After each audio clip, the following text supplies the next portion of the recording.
அகிலத்தின் அன்பான சொந்தங்களுக்கு இணைய வணக்கம். மீண்டும் ஒரு காலைப்பதினூடாக சந்தித்திருக்கின்றோம். காசாவிலும் ரஃபாவிலும் இஸ்ரேலிய இராணுவம் கொடூரமான தாக்குதல்களை நடத்தி வந்தாலும் கூட இஸ்ரேலிய இராணுவத்துக்கு எதிராக மும்முனை தாக்குதல்களில் இஸ்லாமிய போராளிகள் இறங்கியிருக்கின்றார்கள். குறிப்பாக ஹமாஸ் ரஃபாவில் வடக்கு காசாவில் ஒரு மிக கடுமையான எதிர்ப்பை கொடுக்கும் பொழுது லெபனானிலிருந்து கிஸ்புல்லாக்களும் ஏமனிலிருந்து கவுதி படைகளும் தங்களுடைய தாக்குதலின் வீரியத்தை அதிகரித்திருக்கின்றார்கள். இது இஸ்ரேலிய படைகளுக்கு மிகப்பெரிய நெருக்கடியாக மாறியிருக்கின்றது. ஈரானிய ஜனாதிபதியின் மரணம் குறித்து ஈரானிய இராணுவம் இரண்டாவது விசாரணை அறிக்கையை வெளியிட்டிருக்கின்றார்கள். இந்த நிலையில் காசாவிலும் பிராந்தியத்திலும் என்ன விடயங்கள் எல்லாம் நடைபெற்றிருக்கின்றது என்பது குறித்த பிந்தைய நிலவரங்களை இந்த காணொலியில் விரிவாக பார்க்கலாம்.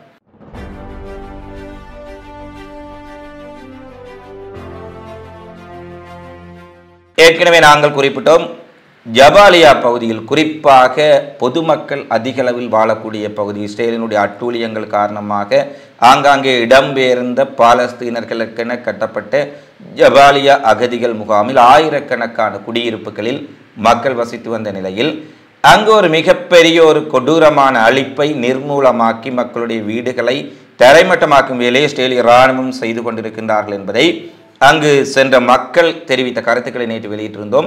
இன்றைய தினம் ஐக்கிய நாடுகள் சபை மற்றும் சர்வதேச மனித உரிமை அமைப்புகள் உத்தியோகபூர்வமாகவே ஜபாலியாவில் இஸ்ரேலிய இராணுவத்தினால் 1000க்கு மேற்பட்ட வீடுகள் அழிக்கப்பட்டிருக்கின்றன என்று ஒரு தகவலை வெளியிட்டிருக்கின்றார்கள். 20 நாட்களுக்குள் 1000 பாலஸ்தீன அப்பாவி பொதுமக்களின் வீடுகளை அழித்து தரைமட்டமாக்கி இருக்கின்றது இஸ்ரேலிய படைகள். பாருங்கள், ஒரு 3 வார கால பகுதிக்குள் 1000 மக்களினுடைய குடிமனைகளை தரைமட்டமாக்கி இருக்கின்றார்கள். இவற்றை இடிபாடுகளாக்கிவிட்டு இஸ்ரேலிய இராணுவம் திரும்பி இருக்கின்றார்கள் என்ற ஒரு செய்தி தற்போது வெளியாக இருக்கின்றது. அடுத்து முக்கியமாக ஹமாஸினுடைய தலைவர் இஸ்மாயில் கனியே என்ற ஒரு அறிவிப்பை விடுத்திருக்கின்றார். ராஃபா தாக்குதலின் பின்னர் காசாவையும் ராஃபாவையும் பாலஸ்தீனத்தையும் யார் ஆளப்போகின்றார்கள் என்பது குறித்து இஸ்ரேல் பேச்சுவார்த்தை நடத்தி கொண்டிருக்கின்றார்கள். ராஃபாவுக்கு பின்னர் காசாவில் எப்படியான நிர்வாகத்தை தாங்கள் நடத்தப்போவதாக பல பேச்சுக்களை இஸ்ரேலிய நாளிதழ்கள் வெளியிட்டிருக்கின்றார்கள். ஆனால் ஹமாஸ் எப்போதும் காசாவில் இருக்கும் எனவும் ஹமாஸை அகற்றிவிட்டு அல்லது ஹமாஸை இல்லாமல் செய்துவிட்டு காசாவில் ஒரு இஸ்ரேலிய நிர்வாகத்தையோ அல்லது இஸ்ரேலினுடைய அடிவரடிகள் தங்களுக்கு சார்பானவர்களை கூட தங்களின் சொல்லை கேட்டுக்கொண்டு இருக்கக்கூடிய அடிமை அரசாங்கத்தை அங்கு வைத்திருக்க முடியும். அப்படியான ஒரு எண்ணத்தை அவர்கள் கனவில் தான் நினைத்து கொள்ள வேண்டும். ஒருபோதும் ஹமாஸை அகற்றவும் முடியாது.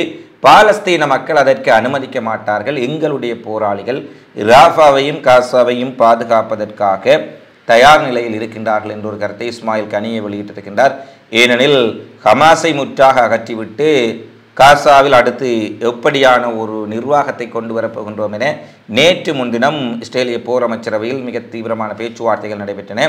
குறிப்பாக நெதன்யாகுவிடம் எதிர்க்கட்சிகள் காசாவுக்கு பின்னர் எவ்வாறான நடவடிக்கைகள் இஸ்ரேல் செய்யப்போகின்றது ஹமாஸுக்கு பின்னர் என்ற கேள்விகள் எழுப்பப்பட்டமைக்குத்தான் என்று இஸ்மாயில் கனியுடைய பதில் அமைந்திருக்கின்றது.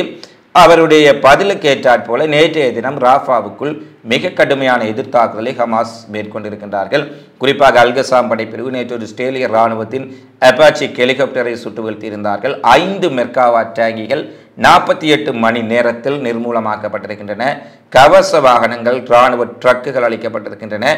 ராஃபாவில் மட்டுமல்ல, வடக்கு காசாவிலும் ஆங்காங்கே சண்டைகள் நடைபெற்றிருக்கின்றது. ஏனெனில் காசா முழுவதையும் கைப்பற்றி விட்டோம், வடக்கு காசாவை கான்ஜூனிஸை என்று சொல்லிவிட்டு தான் ராஃபாவுக்குள் நுழைந்திருந்தார்கள். ஆனால் காசாவை இவர்கள் முழுமையாக கைப்பற்றவில்லை என்பதை நேற்று நடைபெற்ற கடுமையான சண்டைகள் திட்ட தெளிவாக காட்டியிருக்கின்றது. நேற்றைய தினத்திலே வடக்கு காசாவிலும் சம நேரத்தில் ராஃபாவிலும் மிகப்பெரிய தாக்குதல்களை அல்கசாம் படைப்பிரிவு மேற்கொண்டிருக்கின்றார்கள். அதேபோல் இஸ்லாமிய ஜிகாத்தினுடைய அல்குட்ஸ் படைப்பிரிவும் ராஃபா பிரதேசத்தில் சுரங்கங்களுக்குள் வந்த இஸ்ரேலிய இராணுவம் மீது மிக கடுமையான தாக்குதலை நடத்தியிருக்கின்றார்கள் என்ற செய்தி வழியாக இருக்கின்றது. அதேபோல் கிஸ்புல்லா இன்றைய தினம் வடக்கு இஸ்ரேலுக்குள் ஏற்கனவே கிஸ்புல்லாவின் தலைவர் குறிப்பிட்டிருந்தார் கசன் நஸ்ரல்லா, மனிதநேயமற்ற ஈவிரக்கமற்ற யுத்த விதிமுறைகளுக்கு முற்படாத ஒரு எதிரியுடன் நாங்கள் மோதப்போகின்றோம், அதற்கு தயாராக இருங்கள் என்று அவர் ஒரு மிக கடுமையான எச்சரிக்கையை விடுத்திருந்தார். அந்த நிலையில் இன்றைய தினம் கிஸ்புல்லா கனரக புர்கான் ஏவுகணைகள் பல்வேறுபட்ட அதிநவீன ஆயுதங்களை கொண்டு இஸ்ரேலுக்குள் மிக கடுமையான தாக்குதலை நடத்தி இருக்கின்றார்கள். அதிலும் குறிப்பாக இராணுவ இலக்குகள் மீது துல்லியமாக நடத்தப்பட்ட தாக்குதலில் அல் ஷாவாரா தளத்தில் ஆளில்லாத விமானங்களை கொண்டு ஹிஸ்புல்லா ட்ரோன்களை கொண்டு நடத்திய தாக்குதலில் இராணுவ தளத்திற்கு மிகப்பெரிய சேதம் ஏற்பட்டிருக்கின்றது. அயன்டோம் ஏவுதளங்கள் அங்கு அழிக்கப்பட்டிருக்கின்றன என்ற செய்தி வழியாக இருக்கின்றது. அயன்டோம் ஏவுதளங்கள், அயன்டோம் பேட்டரிகள் அழிக்கப்பட்ட பின்னர் இவர்களுடைய ஏவுகணைகள் ராக்கெட்டுகள் தளத்திற்குள் வீழ்ந்து வெடித்தன. ஆளில்லா ட்ரோன்கள் வீழ்ந்து வெடித்தமையால் ஒரு மிகப்பெரிய சேதம் இஸ்ரேல் இராணுவத்துக்கு ஏற்பட்டிருப்பதான செய்திகள் வழியாக இருக்கின்றது. அதற்கான வீடியோ பதிவுகளையும் ஹிஸ்புல்லாவினுடைய செய்தி பிரிவகம் வெளியிட்டிருக்கின்றார்கள். அவற்றை நாங்கள் யூடியூப் தளத்தில் வெளியிட முடியாத காரணத்தினால் எங்களுடைய வாட்ஸ்அப் சேனலில் அதை இணைத்திருக்கின்றோம், நீங்கள் பார்க்க முடியும் என்ற செய்தியை தெரிவித்துக் கொண்டு அடுத்து செங்கடலில் நேற்று கவுதிகளை பற்றி பேசியிருந்தோம். கடர் என்று சொல்லக்கூடிய ஒரு அதிநவீன நீண்ட தூரம் சென்று தாக்கக்கூடிய ஏவுகணைகள் ஈரானில் இருந்து கவுதிகளின் கைகளுக்கு கிடைத்திருக்கின்றது. இது அதிநவீனமான, அவ்வளவு எளிதில் இடைமறிக்க முடியாத ஒரு துல்லிய தாக்குதலை பயன்படுத்தக்கூடிய நவீன ஏவுகணைகள். இந்த ஏவுகணைகள் கவுதிகளின் கைகளுக்கு கிடைத்தால் கவுதிகள் அடுத்த கட்ட தாக்குதலுக்கு சென்று விடுவார்கள் என்பதை நாங்கள் நேற்று பேசியிருந்தோம். அது மட்டுமல்ல, நேற்றைய தினமும் கவுதிகள் ஆஸ்திரேலியா அமெரிக்க சார்பு கப்பல்களை தாக்கியிருந்த நிலையில் கவுதிகளின் கட்டுப்பாட்டு பகுதிகள் மீது, ஷனா மீது, ஏமனில் இருக்கக்கூடிய துறைமுகத்தின் மீது, கவுதிகளில் அப்பாவி மக்கள் பயன்படுத்தக்கூடிய உட்கட்டுமானங்கள் மீது அமெரிக்க, பிரிட்டன் ஒரு நாசகார தாக்குதலை நடத்தி இருக்கின்றார்கள். அதில் 18 பேர் கொல்லப்பட்டிருக்கின்றார்கள். அதில் 6 பேர் கவுதிகளின் இயக்கத்தை சேர்ந்தவர்கள் என்று கூறப்பட 12 அப்பாவி பொதுமக்களையும் இவர்கள் கொண்டிருக்கின்றார்கள் என்ற செய்தியை ஷனாவை மையமாக கொண்டு வரக்கூடிய ஊடகங்கள் தெரிவித்திருக்கின்றன.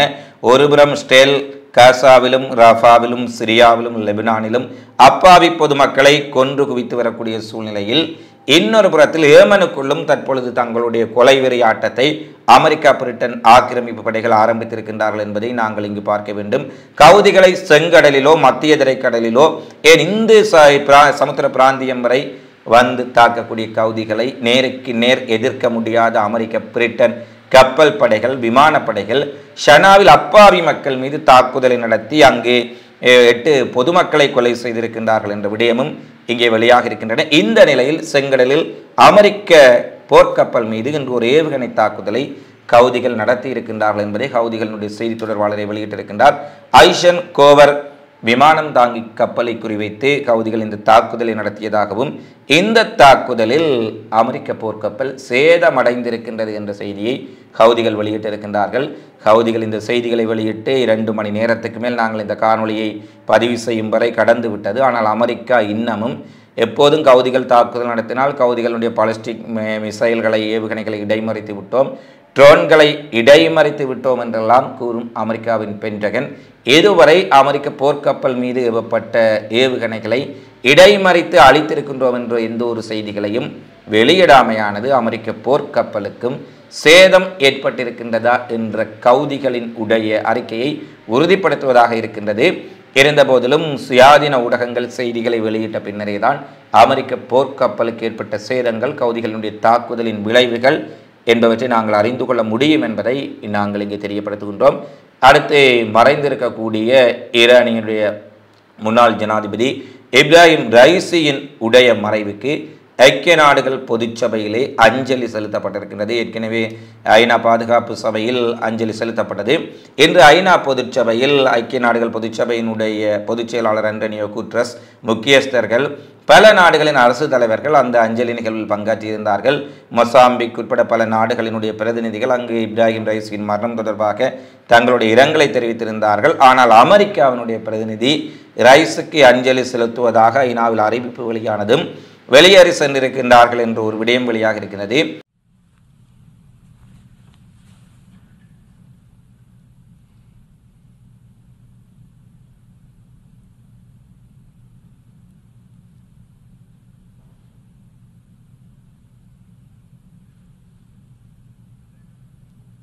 I would like to take this opportunity to extend my condolences to the families of the deceased and to the government and people of the Islamic Republic of Iran.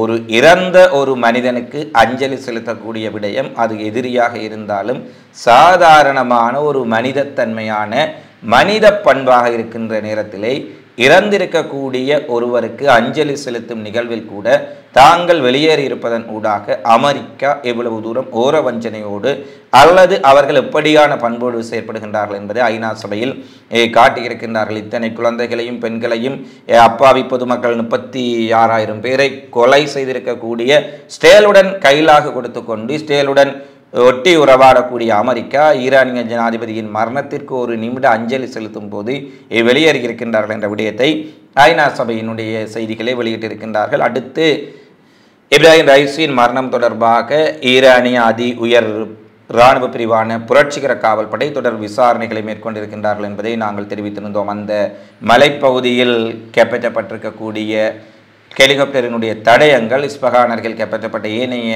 விடயங்கள், ஹெலிகாப்டர் புறப்பட்டு சென்ற நேரம், அதில் சார்ந்த விடயங்கள் அனைத்தையும் அவர்கள் முழுமையாக ஆய்வு செய்து ஏற்கனவே ஒரு முதலாம் கட்ட விசாரணை முடிவுகளை அறிவித்திருந்தார்கள். இரண்டாம் கட்ட விசாரணை முடிவுகளையும் தற்போது அறிவித்திருக்கின்றார்கள். இந்த முடிவின்படி ஈரானிய ஜனாதிபதியின் உலங்கு வானூர்தியின் உடைய பாகங்கள் சிதறி கிடந்த விதம் மற்றும் மீட்கப்பட்ட உடலங்கள் மற்றும் அங்கு நடைபெற்றிருக்கக்கூடிய அனைத்து விடயங்களையும் நாங்கள் ஆராய்ந்து பார்த்ததில் இது நாச வேலை காரணமாக நடந்திருப்பதற்குரிய வாய்ப்புகள் இல்லை எனவும் இது ஒரு காலநிலை சிக்கலால் ஏற்பட்ட விபத்து என்பதை நாங்கள் உறுதிப்படுத்துகின்றோம். இதில் இருக்கக்கூடிய சதி முயற்சிகள் தொடர்பான சந்தேகங்களை நிராகரிக்கின்றோம் என இரண்டாவது ஒரு உறுதியான அறிக்கையை ஈரானிய இராணுவ பிரிவு வெளியிட்டிருக்கின்றார்கள். இன்றைய தினத்தில் ஈரானுடைய புலனாய்வு பிரிவும் இந்த செய்தியை தற்போது வெளியிட்டிருக்கின்றார்கள். எனவே ஈரான் ஜனாதிபதியின் மரணம், இப்ராஹிம் ரைசியினுடைய மரணம் தொடர்பாக தற்போதைக்கு இந்த சர்ச்சை முடிவுக்கு வந்திருக்கின்றது என்பதுதான் இங்கே நாங்கள் பார்க்க வேண்டிய விடயமாக இருக்கின்றது.